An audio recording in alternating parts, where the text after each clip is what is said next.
by Khaled. Nothing feels better than this. Yes, nice song. All right, all right, all right. Good morning, good morning. Happy Monday, everyone. Welcome to another episode of From Gigolo to Jesus. All that simply means is that I am the person who wrote From Gigolo to Jesus, and that is the platform that I'm on. Good morning. I am Keith K.L. Belvin, crisis specialist, author, educator, and I am here again to start off a new week. Pray that you had a wonderful, wonderful weekend. And I'm going to give you a little bit about what I did for the weekend. But here is where we have a little conversation about some things that I hope resonate with you every Monday through Friday, 9:30 a.m. after I jump off my business call, Zoom calls in the morning. I try to get in the business stuff Zoom, Clubhouse wise. I have dedicated time that I spend on Clubhouse, and then that is it because I am not going to drive myself crazy chasing um, information, and then you look up and you spent the whole day, and all of a sudden you've given that time away. I'm not doing that. So I have designated time that I am on Clubhouse. I get in what I get in. I have a couple of rooms that I am comfortable in the morning, and then I jump off and I get to what I got to do, which is my work. Because be careful, we can spend so much time trying to absorb information from others that we admire that we then do not do anything for ourselves. Don't get caught into that social media trap. I have been there. It is called consumption. And if you consume too much, I don't care what it is. I don't care if you consume too much alcohol. I don't care if you consume too much food. Even if you consume too much air, it can become a problem for you. Don't let that happen. And it can because you wind up chasing what you're chasing. Don't do that.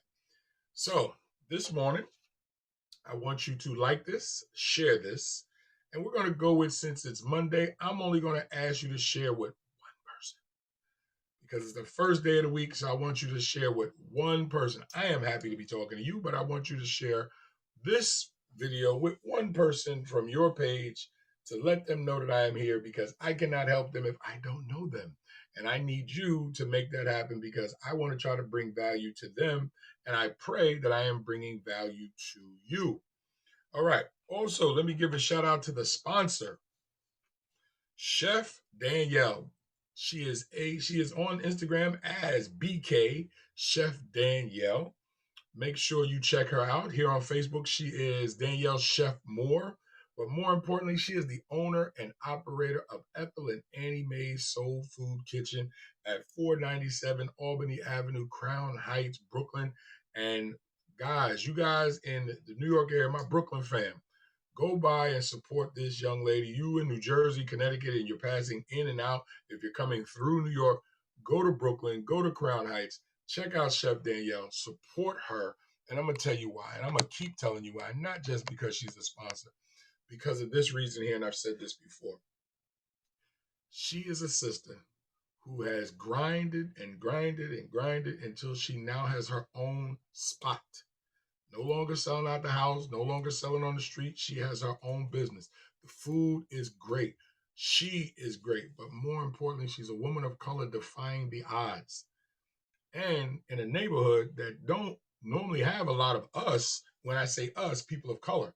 So I want to support her, and I want you to support her, because we have to find a way to stop talking and do the things that we talk about, which is support those who look like us. Open the doors for everybody, but we got to support those that look like us. And we talk about it, but we got to do it. So shout out to Chef Danielle Moore for making it happen.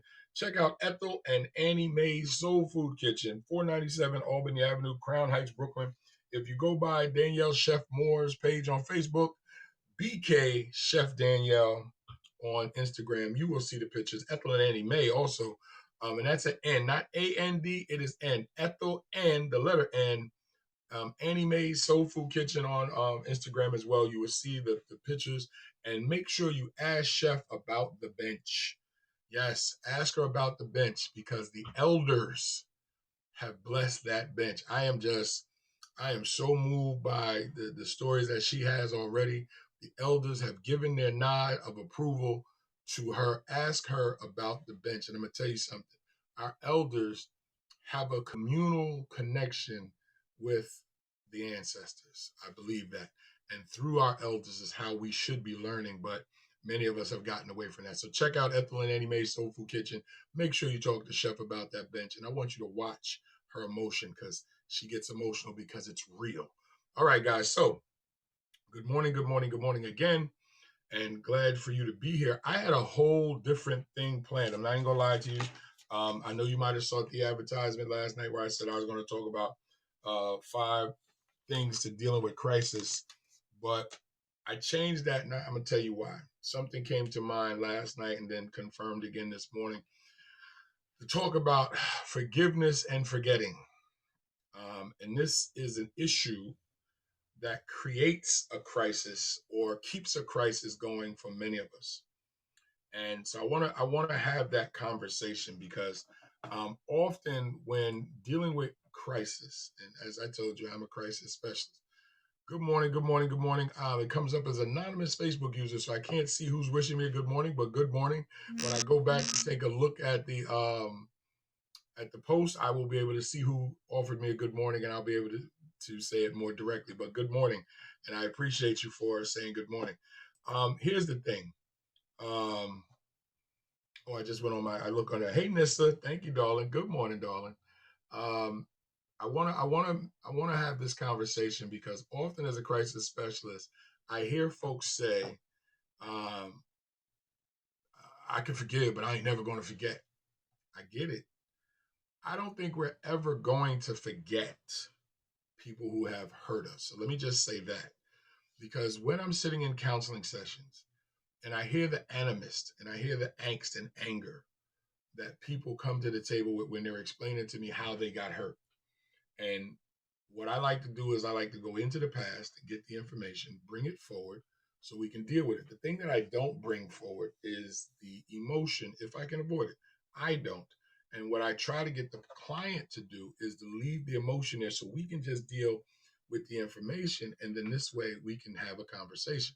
Because if it gets too emotional filled for past pain, then it blocks a lot of the things that we need to talk about now to be able to move you forward. And so, one of the things when dealing with or talking to folks who have been hurt, they will literally say, I can forgive them, but I can't forget. I get it. And I listen to the pain that is connected. Here's what true forgiveness looks like. Okay.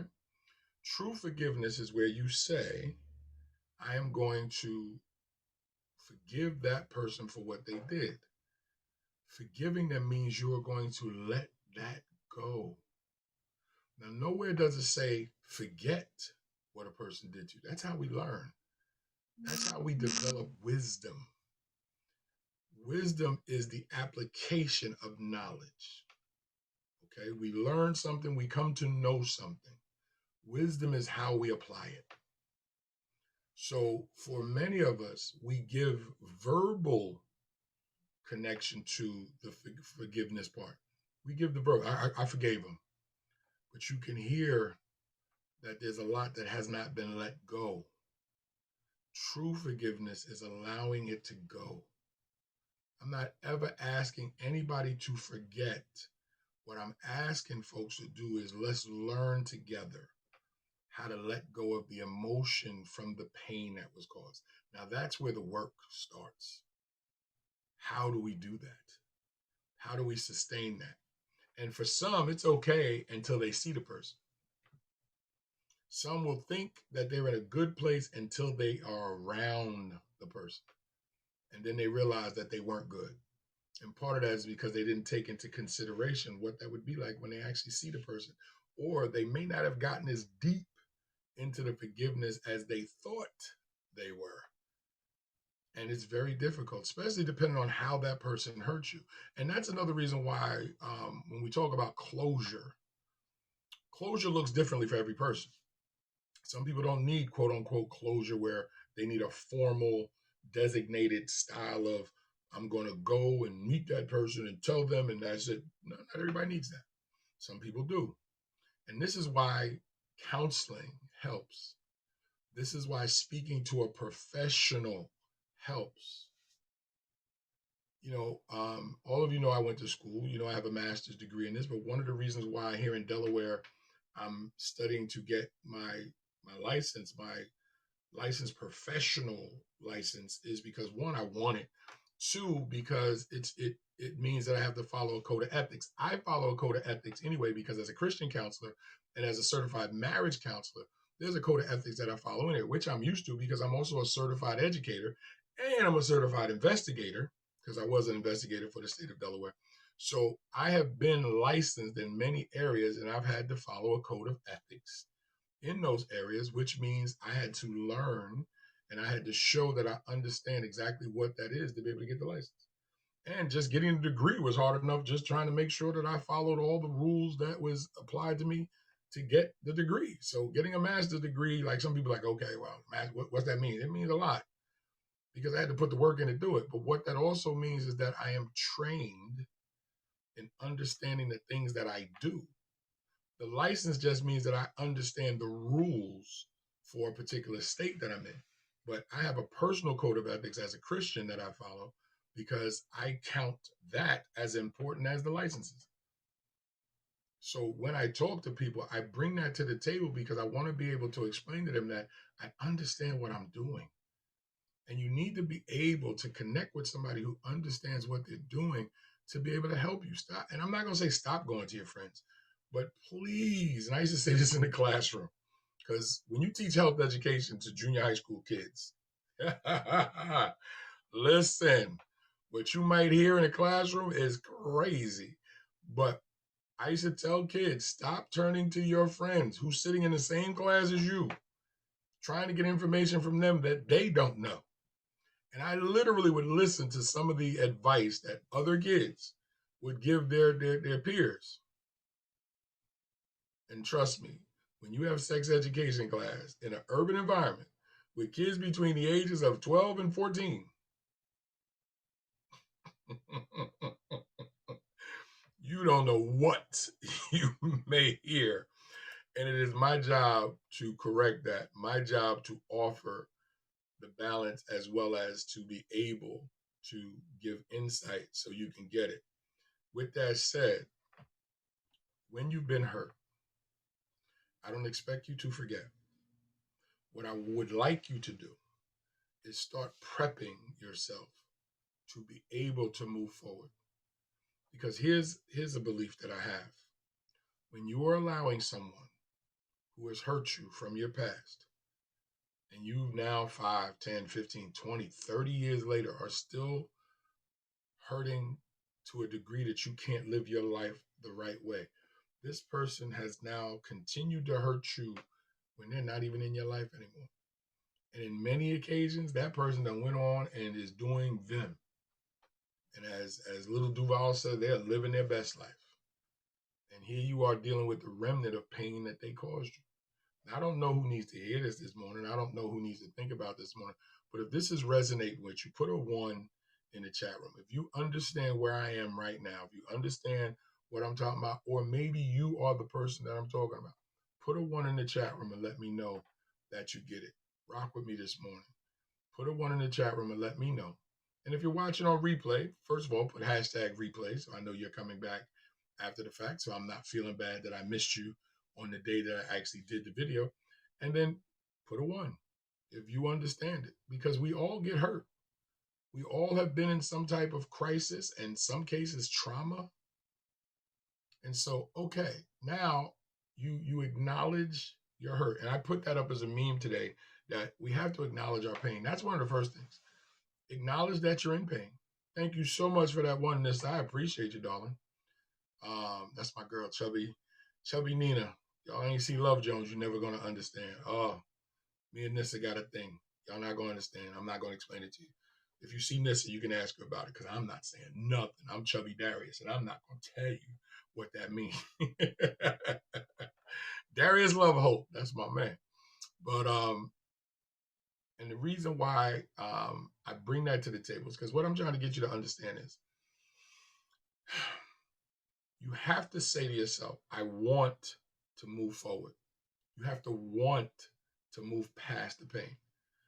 If you want true forgiveness, If you want to be able to say you truly forgave somebody, you have to want to move past the pain. So first you got to acknowledge it.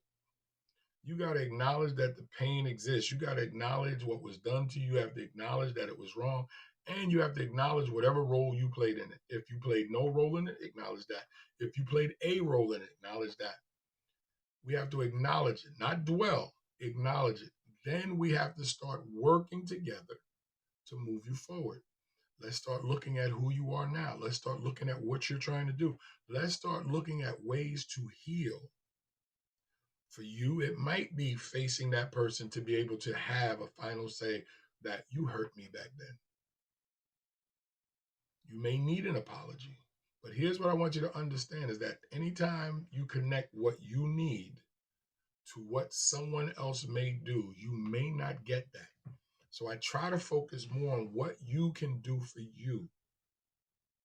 You may have to, we together may have to work this out and ride this out together, because you may not have access to the person that hurt you, and you may not even want access. I'm gonna be real with you.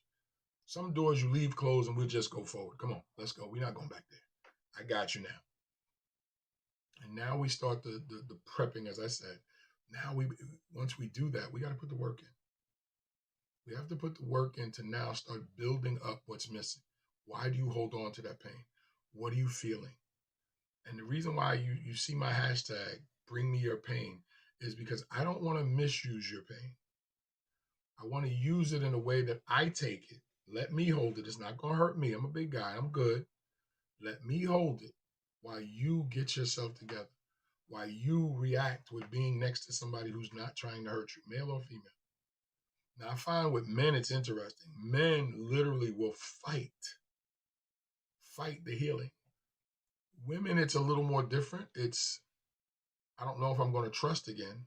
Men say they have trust issues, but it's not what they think. Often they just don't feel comfortable allowing somebody else close. It's not trust. It's just they don't have a comfort with self. Some women have major trust issues because they've been taken advantage of or they've been mistreated. And men have no idea how bad women have been mistreated by men and women. I know it because I listen to some of the men when they're talking about women, and I shake my head and I go, they have no clue. And the sad part is some women, when they're really trying hard to get themselves together, there are a lot of insensitive men who will literally try to drag them back to what they used to be because it works for them. Yes, and I get it. And if you look at the meme that I put up today, when I talk about love is to be shown, love is to be expressed and put out there, because when doing so, other people see it and they go, wow, I wish I had that. But often men don't know how to express that love in public. It's hidden. And we need to be able to show that more often, because it would be healing to a lot of women, a lot of children, and a lot of couples. But that's me. So once we put this work in, we also have to have a goal. And the goal is to get you to the point that you can truly forgive the situation, yourself. We're going to start with forgiveness of self. And if need be, forgiveness of the person. And teach you that, yes, you don't have to forget, but we're not going to allow memories to bombard us with negative feelings. We're going to learn to departmentalize, place those feelings where they need to be, so we can get to a point that they're not hurting us anymore.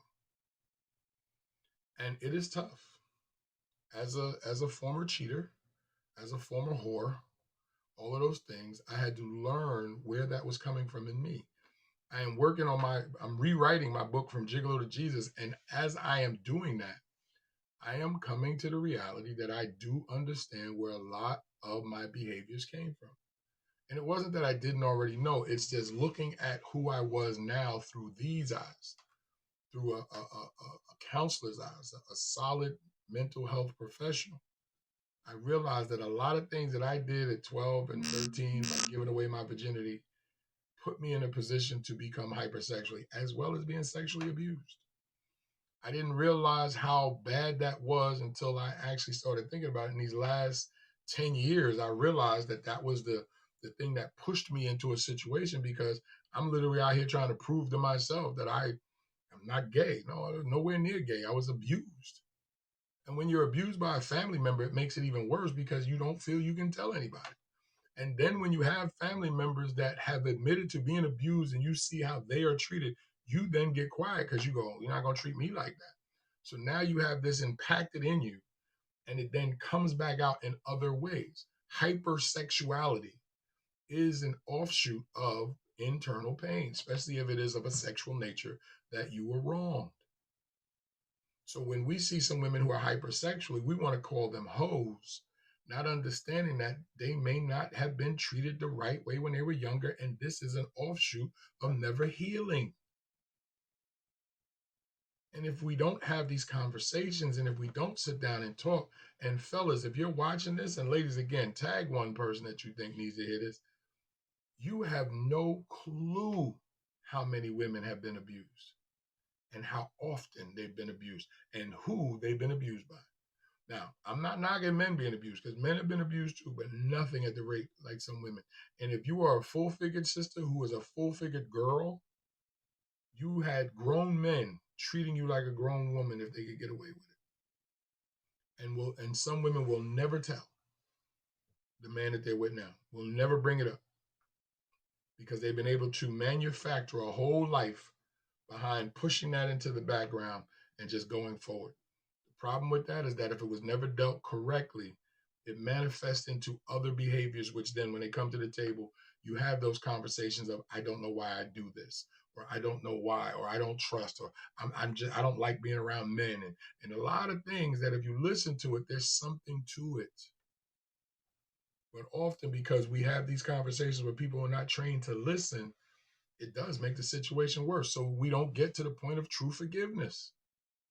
Because not only are we not forgetting, we're literally holding on to painful moments years later, and the pain is still affecting us.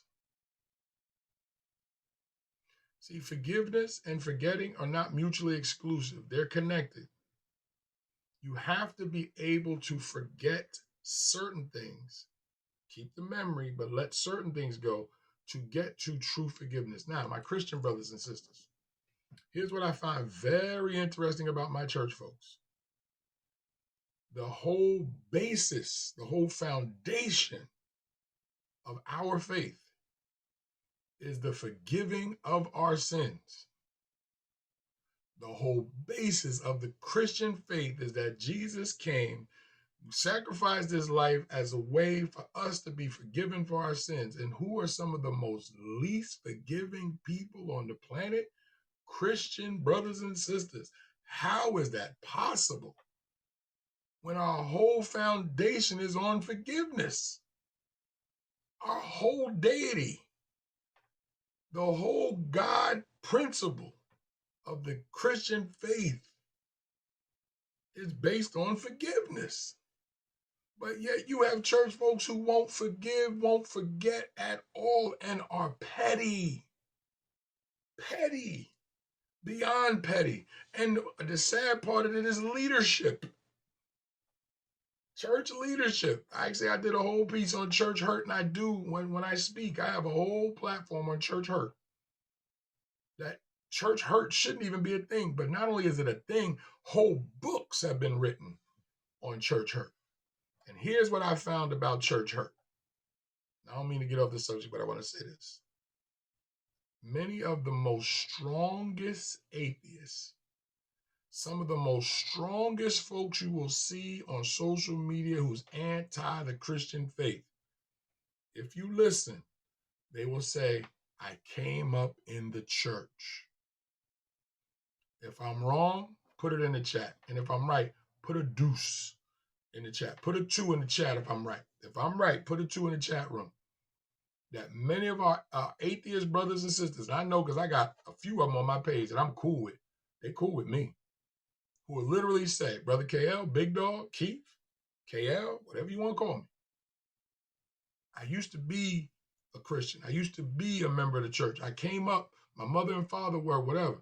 And now they hate the faith so much. And it's not so much the faith, it is people. See, they can't forget the way that they were treated. So there's no forgiveness. And so now they punish the faith because people failed them and hurt them to the point that church hurt is a real thing. I know. I've had church folk attack me from my position, even though I am transformed and trying to help people. I've had people tell me I can't speak on some of the things I speak about, even though my master's degree is in human service counseling, specializing in Christian ministry. Yes, right there on the wall back there, the big one. I got 2 master's degrees back there. But one of them is, thank you, Miss. I see the deuces. It's human service counseling, specializing in Christian ministry. So please understand that. I studied how to understand the Christian ministry in terms of human service counseling. I went to school for this, and yet I still fight with pastors. Good morning, sister, who fight with me. And then some of them are some of the most brutal and petty folks. How can we preach and teach forgiveness if we're not practicing it on a regular basis? So when I tell you, come to me, when I tell you, bring me your pain, it is because I get it. I have caused pain and I have experienced pain. I have been turned away by those who are supposed to help you with your pain. And I've been loved on something awful by some people who y'all would consider nasty and negative. Some of the nastiest people on this planet that brought me in and loved on me and helped me when the whole world was disrespecting and crapping on them. That's why I work in some of the dark areas that I work in. That is why I deal with sexual issues with people, because I understand it, because I've been able to deal with my own. So when I ask you to be able to be truthfully transparent, and yes, you can be transparent and still be lying. Well, let me tell you this about, but you ain't giving the truth about it. To get to a point of true forgiveness, you have to be willing to forget certain aspects of what happened, not just let go, not forget, let go, and then reshape your feelings about the memory and not allow it to block what we can put together for you to go forward. My wife and I joke about some of the cheating. And I said some because some we don't need to talk about. It was ridiculous. But we can talk about it. So when I sit with somebody else and I say, you can get past it, when I hear people go, I ain't never gonna, no, I get, once you say never, you seal the door. I can't, what can I do? You have to be willing to listen. You have to accept that you're ready to go forward. Some people embrace their pain. It helps them. Some people embrace their hate. It helps them. By hating the world, it gives them purpose. By being in pain, it gives them purpose. That's how you have the term misery loves company. There's people that are in so much pain, they want to go out and find others in pain. They all want to sit around and wallow in pain. And yes, misery does love company. Misery actually looks for other people. The devil works like that. Because the devil's not omnipresent. Let me just take you to church for a hot second.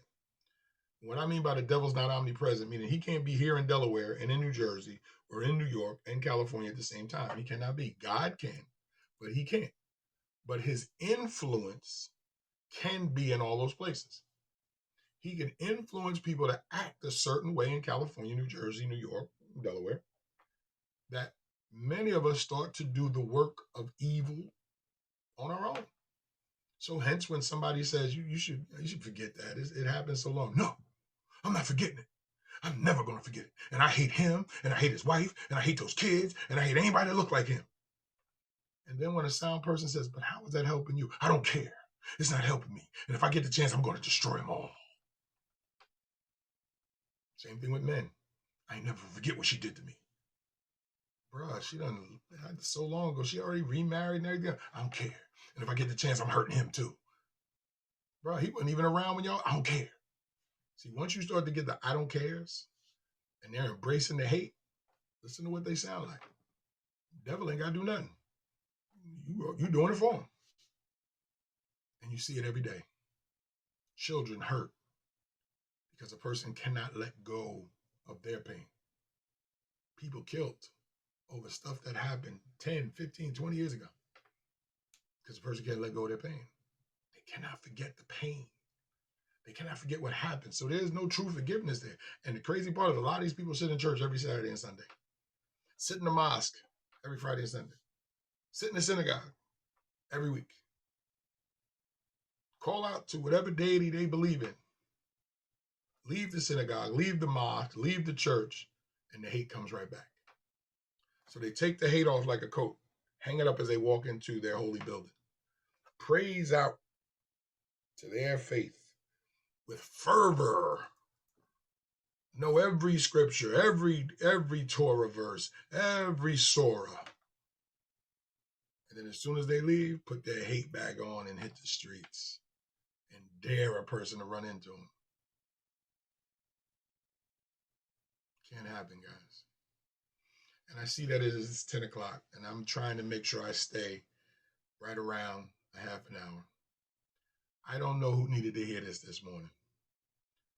I don't know who is sitting around right now hurting, wanting to forgive, but can't forget, wanting to be free of the pain of something that was done to them, but don't know how to let that go. There definitely no transformation, without question. So right, Simone. But to get to that point of transformation that Simone just mentioned, it comes with the first step is acknowledge that there is pain. Second step, reach out to someone like me who's ready to help you with your pain. Third step, and most important, be ready to do the work. Your pain does not want to leave. You have to force it. Pain has deep roots. And those roots can grow so deep that if we don't purge of all of it, it grows back. It's reactivated. It's like cancer. If you don't get it all, it comes back. And each time it comes back, it's worse. And I'm telling you because I have seen people think that they're okay, hear a person's voice break down. I've seen people say they're okay, see a person from a distance, and stop having fun with the new person that they're with because of somebody that's not even thinking about them. And I have seen somebody who claims to be okay go out and try to harm everybody connected to the person who hurt them when the person that hurt them isn't even here. Sometimes the person is dead. And now they're going to punish the family, the kids, the wife, the husband, anybody connected to them because they're still in pain. I cannot allow that to happen without offering something. So before I close this out, I want to say this to whoever needed to hear this morning. And you should have liked this already, guys. You should have shared this already. And I said tag one person. But I got a feeling now, I think you know of a couple different people. Now, I know tagging them may tip them off. Like, would you tag me for this? It's okay. I'm here for that. Or if you're scared to tag them because they may fly off the handle because they haven't dealt with their pain, that's fine. Give them my information. Say, look, reach out to this dude. I think you need counseling. This is what I do. So I need you right now, and maybe you, hit my inbox up. Say, Keith, I'm ready to go.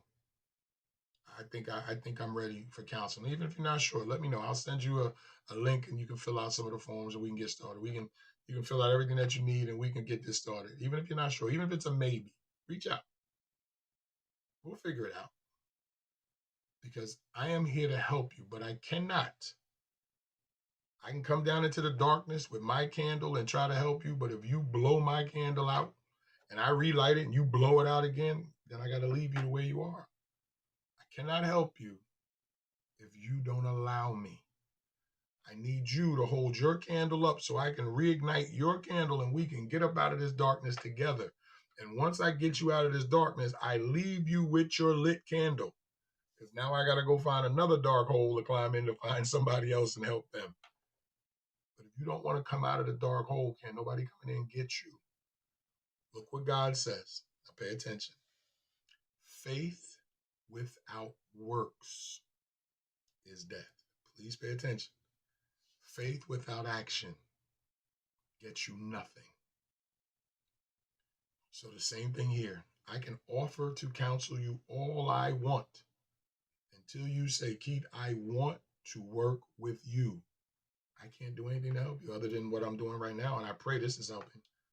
And I have books, like writing my book From Gigolo to Jesus, so you can see what I was, and rewriting it so I can add to it so I can try to help more people. But if you want to get my book, it'll tell you who I was. And I have other books too, all designed to not only entertain you, but to help you see what I was and have some fun with it. So I'm going to get ready to go because I got some work to do. But I pray this has helped. If it has, before I go, put a 3 in the chat room. I just like the number 3 today because I gave you 3 points. Put a 3 in the chat room if this has been of value to you. I'm going to wait about 30 seconds as give y'all a chance to do that because I'm going to get ready to go. Put a 3 in the chat room if this has been of value to you. And then I want you to go tag 3 people. Put a 3 in the chat room if this has been of value. And then I want you to go tag 3 people who need to hear this. Family, friends, or even the person that hurt you.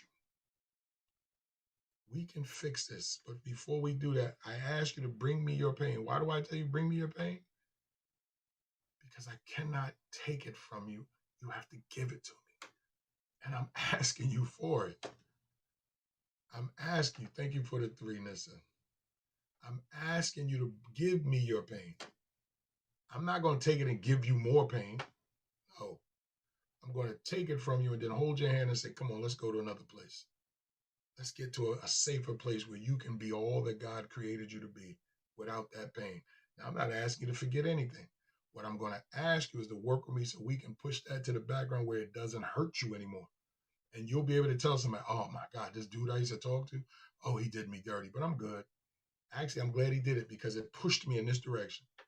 Oh, yo, this chick I used to deal with, yo, let me tell you how she did me dirty. But fam, I needed that. Let me tell you why. Her doing me dirty pushed me over here, and all of a sudden I found my wife. Oh, yo, so if she didn't do me dirty, I never find my wife. Yo, I'm good. Yo, if that job hadn't just straight up fired me on some BS, I would have never found this new company. So, yo, I'm kind of glad they did do that. See, it works. God said all bad things ever done work to a greater good. I believe that. I really do. I do believe that because I am proof of it. If I was not the whore that I was, if I did not do the foul crap that I did, I would not be the man that I am now with some of friends from that previous life that I am cool with now who have seen my progression, have seen my transformation, and have experienced a new love with me that was never connected to what we had before. And that new love is based on a mutual respect and a mutual need to want to see each other grow, when before it was just a selfish position that I was coming from. So I don't worry about those who don't like me. I've altered enough lives and I'm connected to enough people who love me. And I'm good. And so can you if you allow yourself. Don't beat yourself up anymore. Let's talk. Reach out, set up a call with me. Don't be scared. Listen, we waste enough money on a lot of other things. Yeah, I'm a professional. This is what I do. But I'm honest with mine. And this is what I'm bringing to the table. I'm bringing a lot of experience, a true heart, and no hidden agenda. No, I'm not trying to climb into your panties. I'm old now. I can't do those things no more. Well, I can, but to my wife. I'm not chasing. Actually, I'm going to tell you why. Last thing, and I got to go.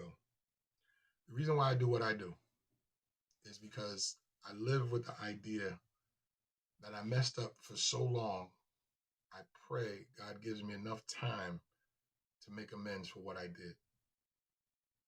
So part of what I do is fear of not having enough time to make amends.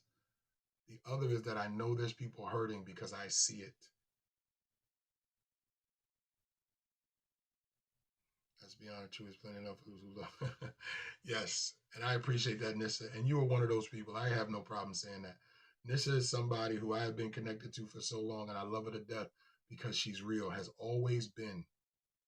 And I love her friendship, and I love what we have now. And she is somebody that has seen that transformation. And I am so happy that she is in my life. I am so happy, and I root for her because I have seen her progression. I have seen her go through ups and downs, and I've watched her bounce back when some women have folded up. And I've watched her do some incredible things as a mother, raise an incredible son. And I've watched that when she herself was taking shots and being mistreated by some men who couldn't see her value. But she never gave up knowing that she was of value. She's an incredible chef. More importantly, she's an incredible person. And these are the people that we have in our lives, and we must protect those relationships. But we cannot protect them if we cannot find a peace within ourselves to be able to then share that with somebody else. That's what I'm offering. So shout out to you, Nissa. I appreciate you and love you, as well as everyone here. Shout out to Simone too. Shout out to, is that Evangeline? Hey, Evangeline. Shout out to Evangeline as well. So if you've experienced me as an educator, if you've experienced me as a counselor, if you've experienced me as a lover, whatever, I'm just happy that we're here together because God placed us here. Because there's a reason why my life needed to change. And that's to help other people change theirs. And I don't hide that. Is this for everybody? No. But as God said, my sheep hear my voice. Well, those that need to hear me will hear me. So thank you for sharing out and letting other folks know that I exist. And I'll be here when they're ready. I am Keith K.L. Belvin, crisis specialist, award-winning author, educator, more importantly, man of God who has transformed his life. And I am happy to be in front of you every day that the Lord allows me to be. I will be on tomorrow. And so tomorrow we're going to go to what I had scheduled today. I'm going to give you 5 tips on how to deal with crisis. So 5 tips tomorrow on how to deal with crisis. And we're going to move what would have been today's show to tomorrow. But I needed to talk about this today because it was on my spirit when I was in the car this morning. I thought about some things. And I said, Keith, you got to talk about that. So I have learned to listen when the Lord places things on my spirit. I know a lot of us hear people say that, but I get it. I've learned to listen to that inside voice, and it leads me to where it needs to be. So, guys, I want you to have a wonderful day because it doesn't get better than this. Actually, it can. Trust the Lord and do what He asks you to do.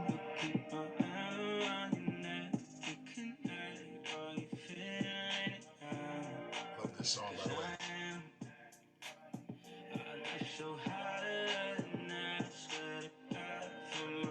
All right, let me turn this off before Facebook bans my video. Take it easy, guys. God bless.